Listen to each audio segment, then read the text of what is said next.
Hey, welcome to the third episode of Red Carpet Productions Spirit HERoes Speaker Series. My name is Nayeli Gallegos, and I am president and co-founder of Red Carpet Productions. We are a brand management agency in the liquor industry. We do events, promos, tastings, and other brand ambassador services. And Spirit HERoes is, first of all, a community of brand ambassadors. And it's also an empowerment platform where I want to showcase the talent and knowledge base of my brand ambassadors. So today, my two guests are Chrissy and Lauren, and I'm gonna let them introduce themselves, starting with Lauren. Hello, everyone. Thank you, Nayeli, for having us join you today. My name is Lauren Garrett. I do a lot of different things. So my day job, I work for an engineering firm. And then on the side and on weekends, I work with Red Carpet Productions and do promotional modeling. I'm also signed with Brown Agency out of Austin, Texas. So I'm glad to join you guys today and tell you more about my modeling journey. Thank you. Tell us how you got into the brand ambassador world. So I got into the brand ambassador world through my first agency when I was in San Antonio. And so I started off doing more fashion, runway, and commercial like print shoots. And I was doing a lot of work that was unpaid. They wanted us to do it pro bono, which was fine for experience at first. But then after that, I wanted something else. And so promotions turned out to be a very lucrative field to go into, and that's why I branched in that direction, and I've been doing it ever since. Great. Well, we also have Chrissy here. Hi, everyone. I am Chrissy, and you can kind of call me a Jill of all trades. I have done everything from retail to I worked in a photo lab, cosmetology. I'm a realtor now. That's currently what I'm doing with some freelance modeling on the side, as well as getting back into art. So that's been pretty nice. That's been keeping me afloat during this pandemic. How did you get into the brand ambassador world? I got into that because of kind of the opportunity to meet people face to face while promoting a product that I could stand behind. I really like that face-to-face interaction, and it's actually provided me an opportunity to build a huge network for the other things that I do in my life. The events that I've been involved with, brand ambassadorship, have been great, and I got to meet you, Nayeli, and I want to thank you for having me on here today, and not just for everything that you do with Red Carpet, but all your side projects and being an advocate for empowering women. So thank you. Thank you. I actually was first inspired to introduce this topic when I was looking at Chris's Instagram account. I like to follow my brand ambassadors, and I feel like I get to know a lot of them, obviously, through social media. So when I was looking at her profile, her alternative look stands for breaking the stigma of mainstream modeling. And that's something that is stated on her Instagram account. And then she's also a promoter of body positivity and believes that mainstream agencies should be more diverse. So that's something of some of the topics that we're going to discuss more during this conversation. And if you think about it, the base parameters for a mainstream model are pretty narrow. She needs to be specific body type, which is normally slim person, and tall, between 5'8" and 5'11", and have a good bone structure. And that's one of the reasons why the modeling industry gets some backlash, because mainstream modeling sometimes calls for, some unhealthy habits because they're calling for very thin models. So on the other side, if you manage it correctly, modeling can also help you develop a strong sense of self, and with a well-developed self-esteem and confidence and resilience. So today, I want to dive into some of those topics with our conversation. And let's start with Lauren. So, Lauren, share with us how you began your career as a model and what is your area of focus? So I mentioned briefly in my introduction, I began my modeling career in San Antonio, Texas. I started for a long time.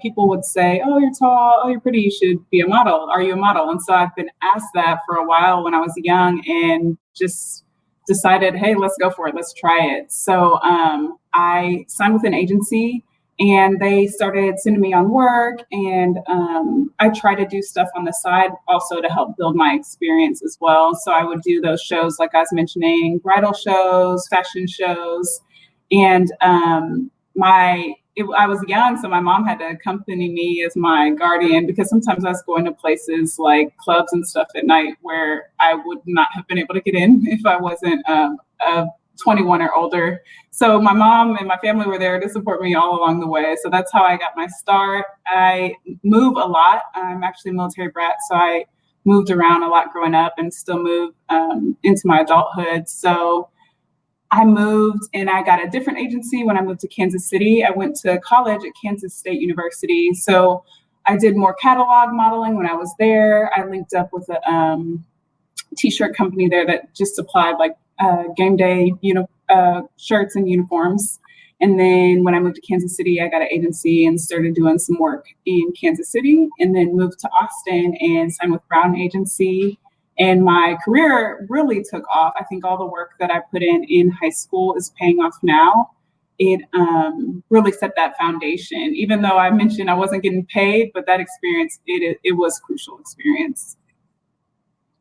That's awesome.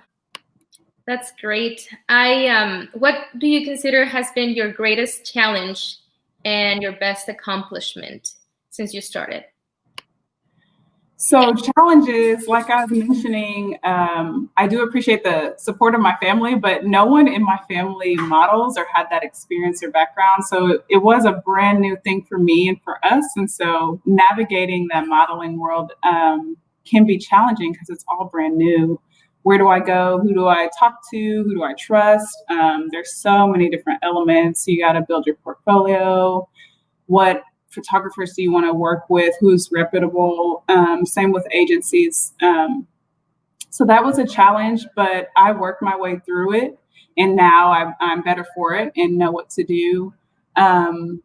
Biggest accomplishments wise, I would say one of my, I guess, big break 2 years ago, I did a shoot that was for a commercial and it aired nationwide. So that was very exciting.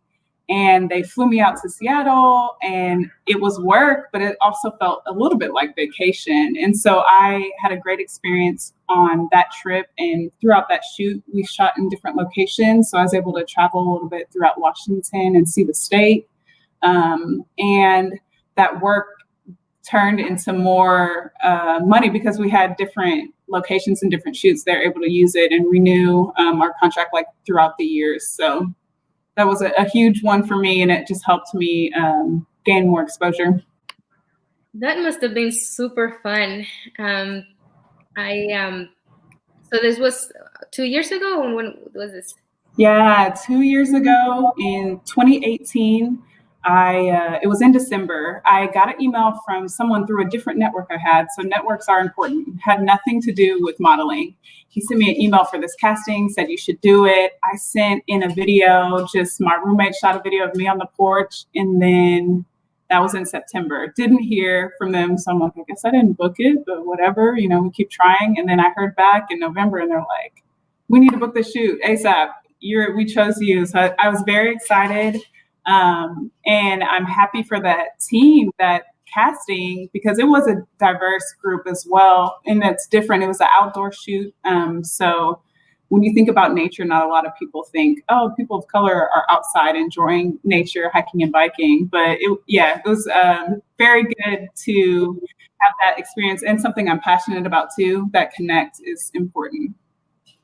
Okay, so you mentioned that at the beginning you were doing most of your gigs unpaid. How long did it take you from to transition into working paid modeling gigs? So I would say I was working doing unpaid stuff mainly when I was in high school. But as soon as I got to college, I realized, hey, my resume is built up. This experience counts for something. And so I was getting paid at that point. It's just different with print versus runway, because a lot of runway is going to be unpaid unless you're going like New York Fashion Week or LA Fashion Week or something like that. But it was small time, so the print is where the money is at, and also promotions. That's why I was able to help build the other parts of my modeling career through promotions, because it gave me the funds and everything I needed to get other things jump started. It's interesting that you mentioned that, because we like to tell our clients that Red Carpet Productions, we're not a modeling agency, right? Because we're more focused on getting talent that can sell, and not every model can sell. However, we do have many models on our team. We have a lot of ladies that are aspiring models, or are starting their modeling careers, or just doing that on the side. And like you said, and I find it I love to watch, where they go. And we have some people who have been in pageants, before, and have won like Miss Texas and everything. So it's really cool to see everybody's journey through this. You also said that at the beginning you didn't know anything about, or your family didn't know anything about the modeling industry. What are some of the things that you have learned along the way that you wish you knew when you got started? Okay, yeah, that's a great question. So I learned really early on that because you have this dream or this goal, some people might try to tap into that passion and eagerness you have to get started and take advantage of it. And so you need to be careful that you're not just like willing to take any work and do anything. A lot of people will try to scam you with these different classes or payments. You should not be throwing out a lot of money to model. The system is you get an agent, they send you out on work, they get you paid, and then they take their cut. There shouldn't be, I pay you guys $2,000, $1,000 for these events. And there's a lot of that going on when I was younger. And it seems so convincing. And they'll say, you'll get to see all these different scouts and all these people from LA and New York. They love to drop some names in, but that's not guaranteed. So people make a lot of promises they can't follow through on. So I just want to share that information with you guys. If you're interested in joining this journey and getting in a modeling career, make sure you're doing it the right way, and you're not encountering things that you can just avoid all of that. If it feels wrong, like, use your intuition too. If it feels wrong, I wouldn't bother checking it out. Like, also reach out to people, other models who maybe have worked with a certain company or photographer to get their advice too. You have to be careful with photographers as well. You're not sure exactly who these people are and what they stand for and what they're doing. So just double check these things, make sure you're playing it safe. What is the best approach for someone who is wanting to get started? So I would say look into models that you like and start following them, follow their accounts, look at what they do, get comfortable with your body. If you're trying to learn how to pose and things like that, that can be very helpful, because you don't want to freeze up on your first time when you're trying to get these headshots and everything ready. You want to be comfortable. So I would practice, stress that. That's all I did pretty much all throughout high school, was a lot of practice and a lot of experience. And then once you're ready, you submit good pictures to an agency, go in, meet with them, tell them what you're interested in. You'll have that conversation back and forth. And if it's a good fit, you go ahead and sign with them. And then the work will start coming in. Great. Well, thank you, Lauren, for answering these questions for us. Let's go now into Chris's interview. Chrissy, please share with us what got you interested in becoming a model. I came into modeling through acting. Actually, I loved the stage as a kid and took theater all throughout school. And so in my early 20s, I decided to join an online network for actors, models, and those seeking out the talent. And I was contacted by a photographer who wanted me to do some modeling for her. And she was the catalyst in getting me started. She taught me some basics and got me interested in doing it. I did take about 10 years off though and just got back into it a couple years ago.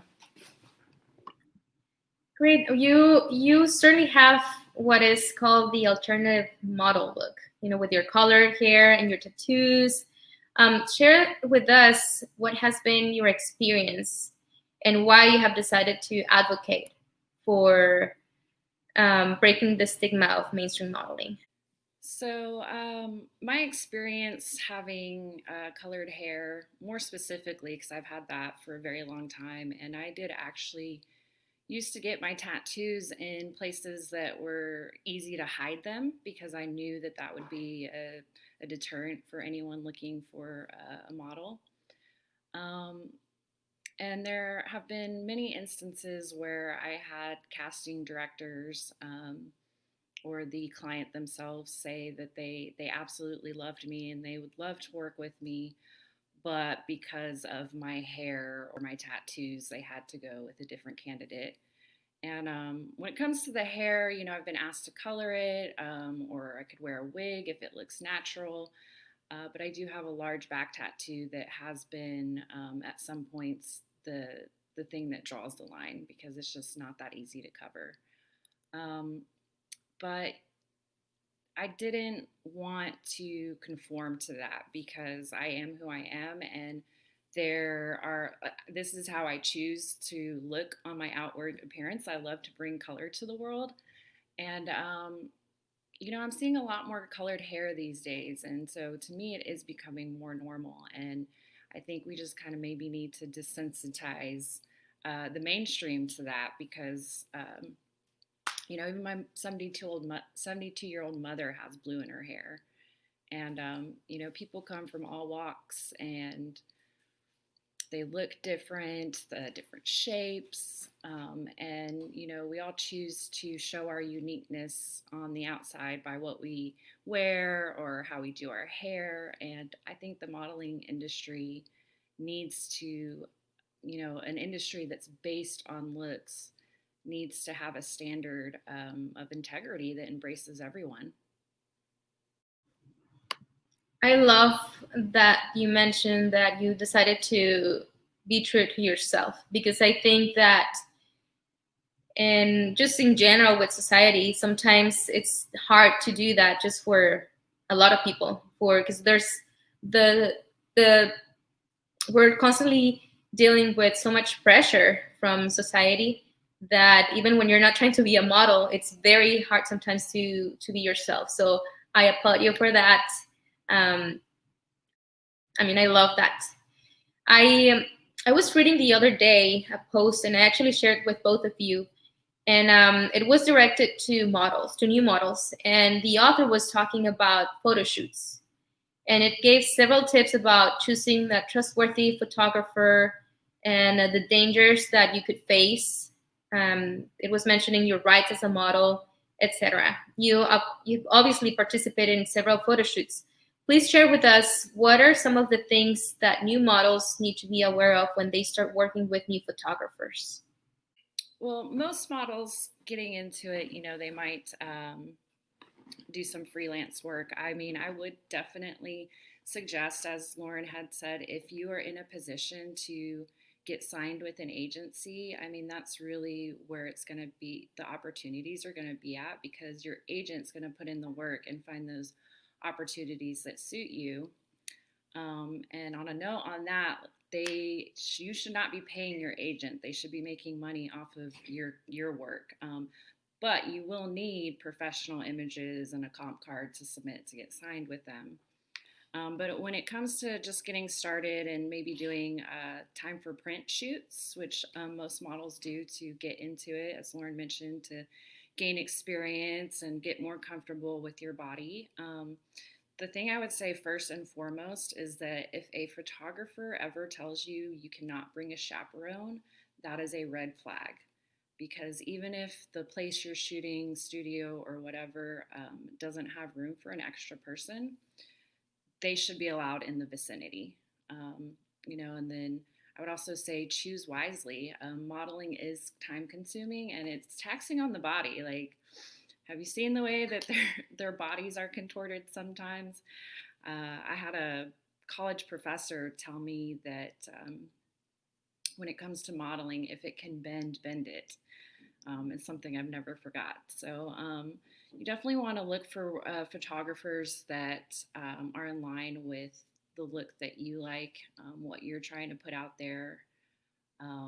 And one of the things that I would always do early on, if I was either looking for photographers or a photographer contacted me, is to see samples of their work, because again, it's time consuming, and you want to get images that are usable out of it. And the other thing is it's okay to say no. If a photographer reaches out to you and you're not really vibing with what they're putting out there, that's fine. You can tell them no. And always speak up if you're uncomfortable.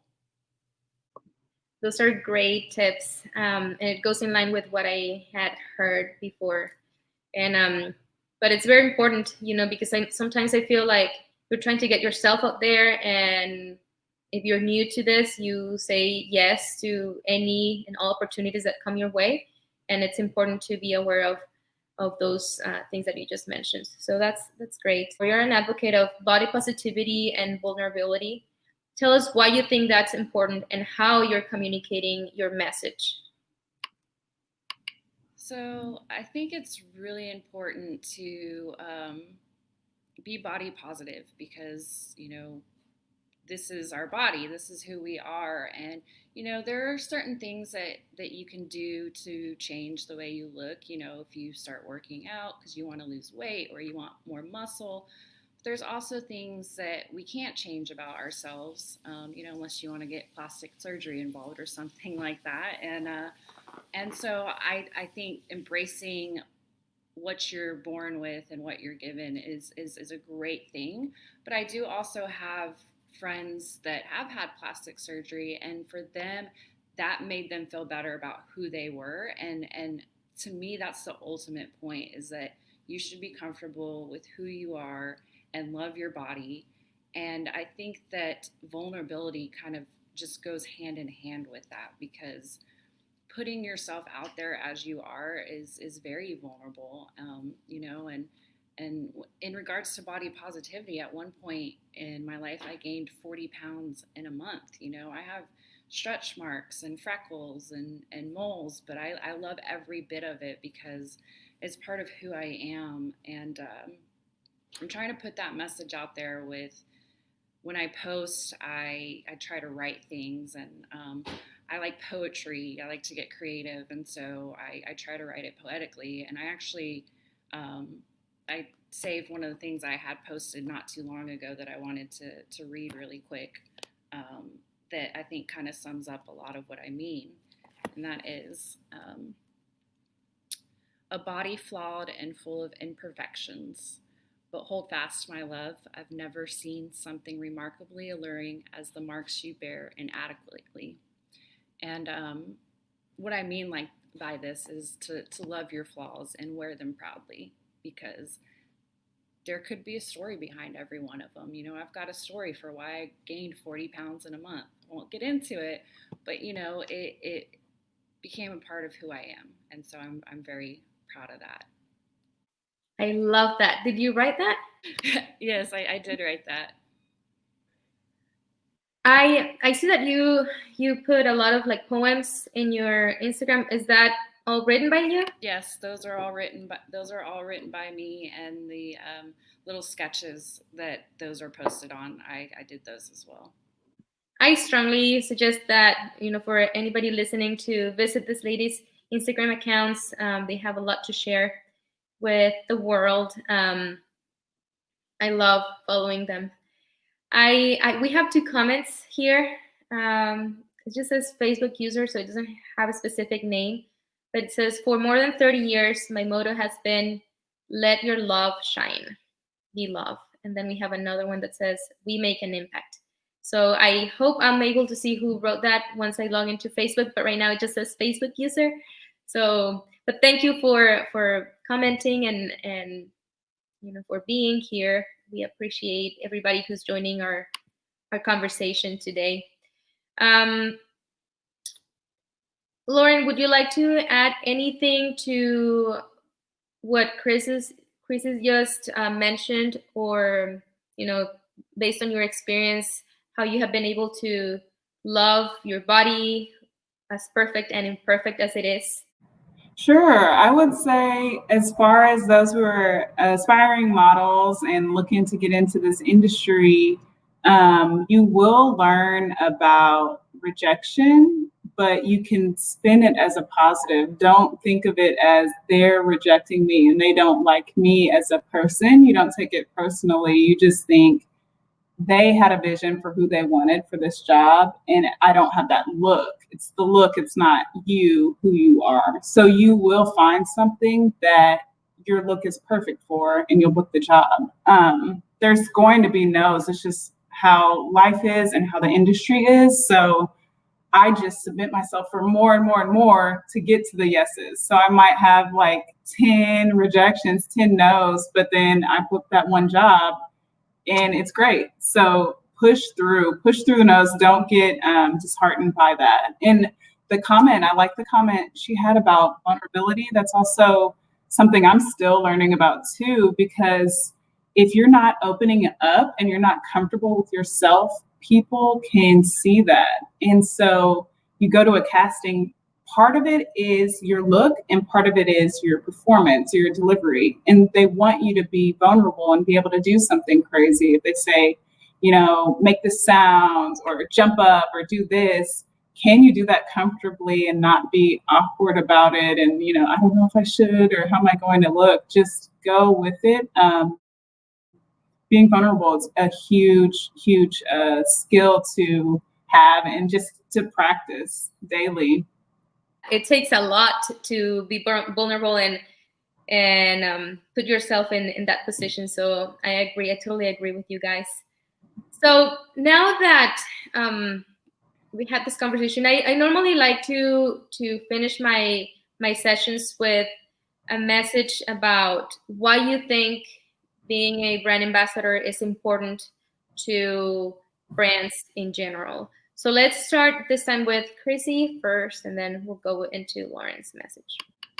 So I think it's important to have brand ambassadors because it's a way for the brand to get their product or their service, whatever it may be, in the hands of the consumers, and to have someone there advocating for it in person, to be able to see how enthusiastic they are about it and knowledgeable, to just kind of reach people that otherwise may not know anything about your product. It's a good way to market. What about you, Lauren? So I think the value that brand ambassadors bring to a product, building on what Chrissy just said, we bring life to those brands. And so you might hear about a brand, you might see a commercial or something like that, and you're hesitant to try it. But if one of us pops up and offers you that, and we introduce ourselves and we open up to you, it's definitely a great introduction to a product. I'll say as well that it's always a good time because we're usually doing this at events, bars, some venue. People are celebrating. Sometimes it's a game night, sometimes it's fight night. I've worked events at Austin City Limits, so that's always a good time. It's a festival, so like you're having fun with other people. it's a way of being social, but also making money at the same time. And like you do, like Chrissy was saying earlier, get connected to these brands. And when you're behind something, like when it's a really good product, you do want to share it with people. I share it with people while I'm working, and I also share it with my friends and family.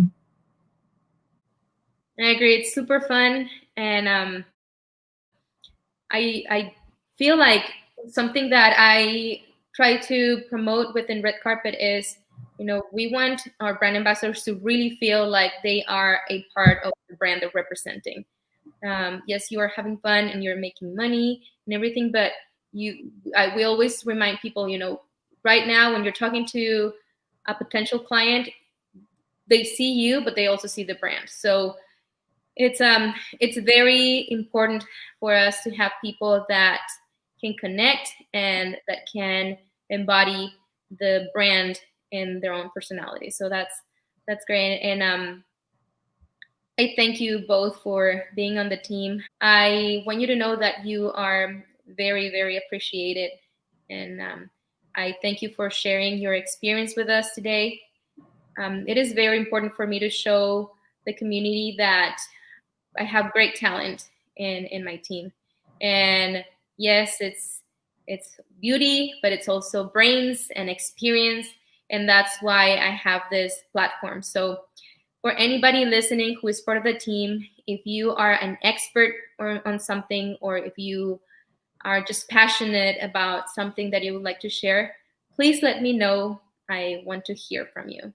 So thank you guys for your time. Thanks. It's been my pleasure. Thank you.